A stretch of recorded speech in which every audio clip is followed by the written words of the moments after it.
Hey everyone, and today we're going to be taking a look at the NECA, The Thing, Ultimate MacReady Station Survival. Stay tuned.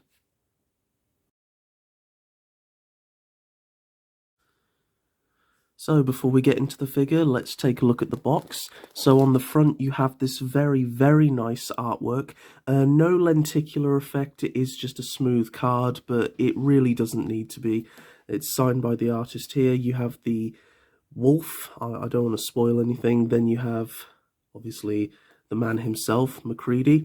You have the logo, The Thing, as well as Ultimate MacReady Station Survival in brackets. On the top, continuing the same design, alongside warning choking hazard, ages 17 and up, and NECA toys. On the side, you have a picture of the figure with the alternate head on, and then on the other side, with the head that comes included, also holding the flamethrower.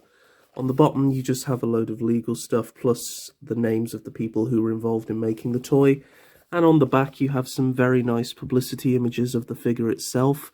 In various different poses you can get the figure in, as well as a description. In the winter of 1982, a 12-man research team at a remote Arctic research station discovers an alien buried in the snow for over 100,000 years. Once unfrozen, the form-changing alien wreaks havoc, creates terror, and becomes one of them. So, yeah. Don't want to spoil too much about the film, but really great packaging. I'm not going to lie, I actually might prefer this packaging to the original packaging used for the figure, the first version of this figure, but I still think it's very nice all the same. So, without any further ado, let's get on to the figure itself. So as included with most NECA figures, there is also a backdrop. I don't feel as though there's much to this backdrop as there is with others, as the side here is just a plain black. However, you do get this picture of the room where I believe they are testing to see which one of them is the thing. I'm not going to spoil much more, but yeah, there isn't really much to it. I probably wouldn't display the figure with this backdrop, but just in case you were wondering, you can pose him in front of it if you so wish. So taking a look at the Ultimate Station Survival MacReady, you can see just how absolutely amazing it looks. Now, I didn't pick up the original version of this figure because there are two versions. There's this version, the Station Survival version, and then just the standard version, which comes with a load of accessories from earlier on in the film, like a hat and some alcohol and some goggles. It does look really cool, actually. In terms of the body, I think there is no difference at all between the two figures. I think it just comes with a much more fear-stricken head sculpt of MacReady, as well as a swappable head, but we will get onto that shortly. So taking a look at the figure, I mean, once again, it's NECA at their absolute best. They're using the new updated peg ball joints. I'm gonna praise them on it every single time, and it just looks absolutely fantastic. The detail on the jacket is honestly phenomenal. So we'll just look at articulation. We'll get that out the way quick. His arms can come right the way out, although they are slightly hindered by the jacket. The arms can bend quite far, actually, even though they're not double jointed, which is nice. The hands can do a full 360, as well as move forward and back. All of the interchangeable hands have this feature. He can actually lean back and forward. He has got an ab crunch joint, as well as from side to side. He can also rotate. His head can go from side to side. I wouldn't advise that you twist it all the way around because you don't want to scratch off the paint. It can look forward really far, as well as back quite far, although his hair and the collar of the coat does hinder this. You can also do from side to side, so really impressive range of motion as always. The legs can kick forward really far. However, I don't recommend you leave them in this position because you can warp the PVC nappy that is the waist area. You can also swivel the legs, as well as bring them right the way out to the side if you wish to. There is a 90-degree bend at the knee, which is really good, and also a rotation at the knee. I don't think the boots can rotate. I can't seem to get mine to move, so I'm just going to assume that they don't rotate. Whereas on the feet, there is a forward and back as well as a side to side. So overall for articulation, if you have any of the recent NECA figures, such as the Nightmare Demon or the Part 7 Jason, then you will know exactly what to expect with this figure. So a little gripes I'm going to get out the way now. Sadly, I am sure one of my legs is bigger than the other, so he does have this kind of weird stance. You know, it is a shame, but unfortunately with factory produced figures, that is something that tends to happen. You can adjust this, you know, but another big issue that I have, and this is the same with a lot of figures, is sadly the foot joint seems to move very easily. So oftentimes he'll just be standing and then he'll just fall forward because the foot joint doesn't maintain its pose. So you've done a great job with the hips, NECA. You just need to sort the feet out. They just need to be ever so slightly tighter, because that joint does go very easily and the figure can fall over as a result. So yeah, I can get the figure stood up straight, it just takes some adjusting, but aside from that, it's absolutely fine. So taking a look at the head sculpt, it's one of NECA's best. It looks exactly like Kurt Russell. The likeness is really uncanny. Really fantastic job with the beard here and the way they've given it that hair texture. Same with the bits over the lips. His hair is really nice. It's got all the detail in there. You can see the parting. It's a dark brown, but they've given it this kind of blondish light brown wash over the top to really accentuate those details. The eyes are absolutely fantastic. They really do look like human eyes. They've been painted so well. The skin, the color they're using for the skin is perfect. You know, it's not just a solid flesh color. It's got some mixtures of pinks in there just to highlight certain areas. The teeth have been painted extremely neatly. For the size, that has been done really well. So, you know, they are separated from the top there, as well as the lips have been given a slight lip shade. Absolutely phenomenal. And you can see his blue collar from underneath the jacket. The jacket is a lighter brown, but I think it has a darker brown wash over the top to really give it that kind of leathery feel. And then also you do have this actual leather pattern carved into it. I mean, look at that. That really does look like a leather coat. You also have the little stitching areas and seams that go down it. Very nice. They do a great job of hiding the articulation in this. You know, it really does look seamless, especially from the back. He is wearing a belt for his revolver holder, which we'll get onto shortly. Sadly, mine wasn't really attached. I'm not sure if it's supposed to be attached, but there was a little bit of glue holding it here, so I decided to remove it. And as you can see, I'm not sure if it's meant to go below the jacket or actually sit above it, but I can just keep it there all the same. Moving down onto the trousers, something that I didn't notice until quite a while after opening it, he's even been sculpted to have something in his pocket. I'm not sure what that is. I don't know if it's like a pack of cigarettes or something, you know, but it's just such a nice little detail. The pockets do include the stitching lines as well as the zips. He does also have the fly on his trousers. And then you can see other creasing towards the bottom and as well as on the back. Very nicely done. And then the leather on his boots, the same as the jacket, you know, very nice creasing sculpt. Nice sculpt of the soles of the shoe and laces, very nice. As well as some legal stuff on the feet, but that doesn't really matter. You do also get peg holes, so if you want to use a base for this figure, you can do so.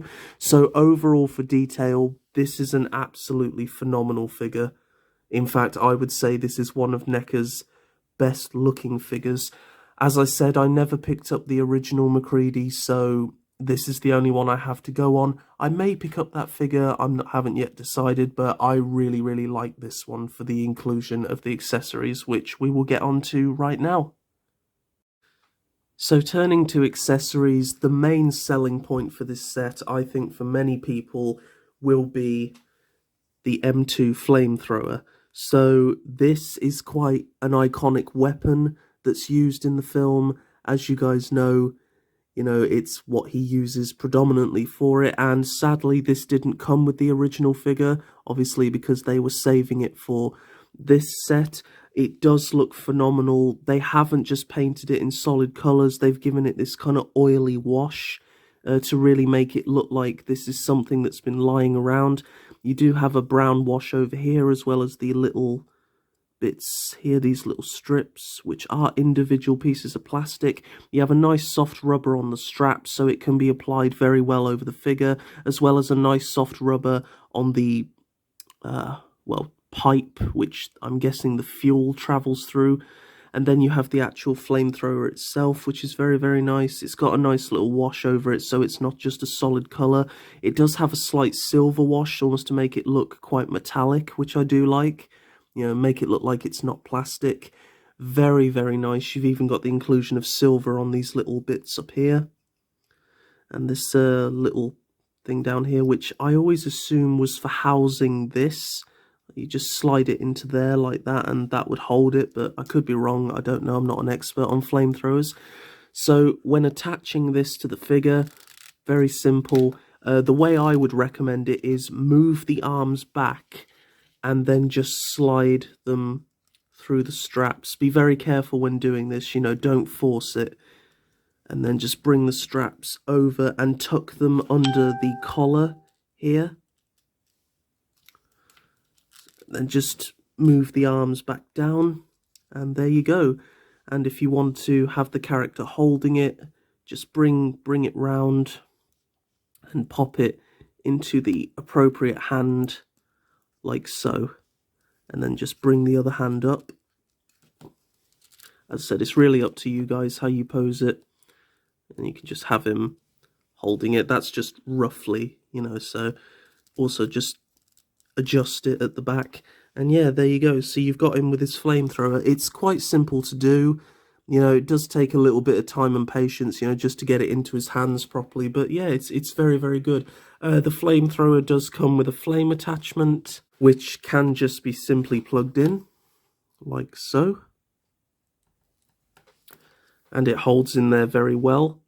So if you want to have MacReady flame blasting, you can do so. In the light as well, it really does light the flame up, which I really like.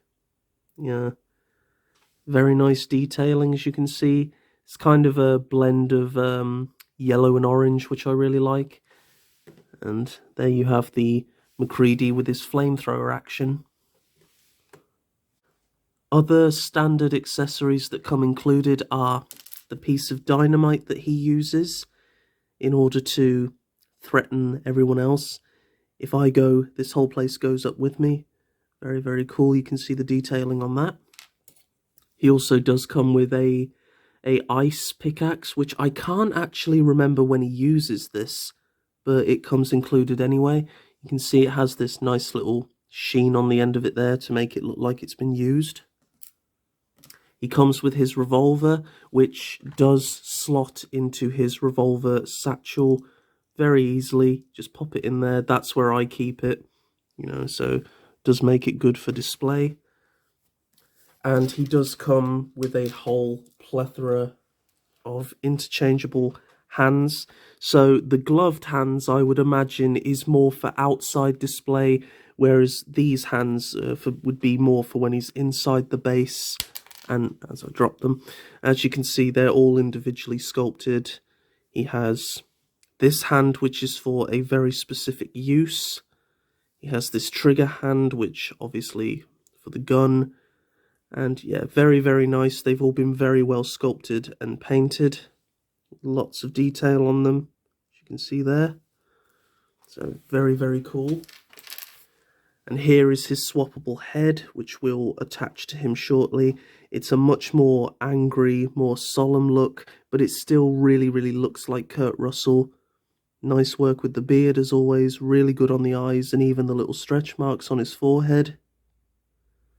Very, very good. Nice texture of the hood.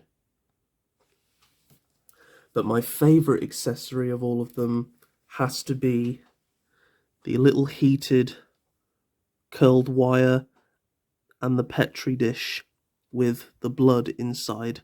So you really can recreate that scene. And it even says, if you'll focus, focus please, focus please.